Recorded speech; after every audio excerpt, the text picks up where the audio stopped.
नमस्कार मित्रांनो, मी आज तुम्हाला स्वामी विवेकानंद बद्दलचे चांगले जरा विचार सांगत आहे.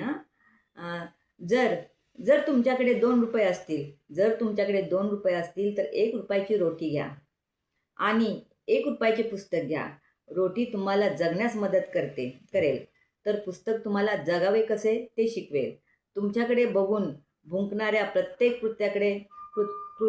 कुत्र्याकडे लक्ष देत बसलात तर तुम्ही तुमच्या ध्येयापर्यंत कधीच पोचू शकणार नाही. स्वतःला घडविण्यात आपला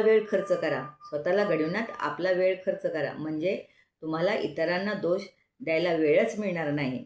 स्वतःला घडविण्यात आपला वेळ खर्च करा म्हणजे तुम्हाला इतरांना दोष द्यायला वेळच मिळणार नाही. जेव्हा आयुष्य हसवेल तेव्हा समाजा चांगल्या कर्माचे फळ आहे आणि आयुष्य रडवेल तेव्हा समाजात चांगले कर्म करण्याची वेळ आली आहे. शून्यातून विश्व निर्माण करण्याची जिद्द ज्यांच्या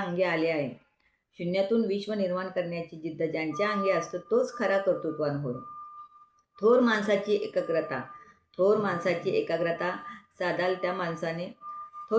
एकाग्रता सामान्य माणसांपेक्षा खूप अधिक असते. ज्या मानाने तुम्ही एकाग्रता साधाल त्या मानाने तुम्ही थोर व्हाल. तुम्ही उच्चारलेला प्रत्येक शब्द, केलेला प्रत्येक विचार आणि प्रत्येक कृत्य हे तुमचे कर्मसंचित घडवीत असते.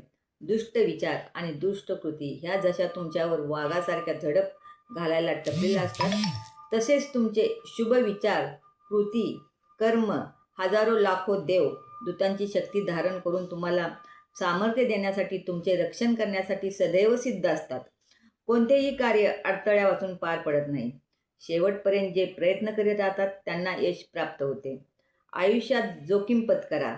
जिंकलात तर नेतृत्व कराल आणि हारलात तर मार्गदर्शन कराल.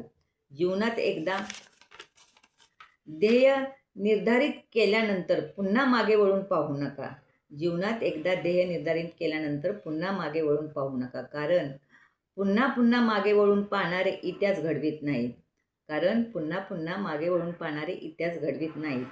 श्रीमंती ही वाऱ्यावर उडून जाते.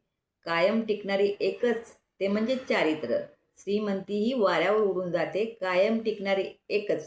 म्हणजे चारित्र्य. दोस्तांनो, या विचारांचा नक्कीच आपण विचार करावा आणि जर आपण विचार केला तर नक्कीच आपलं आयुष्य बदलायला मदत होईल याचा मला विश्वास आहे.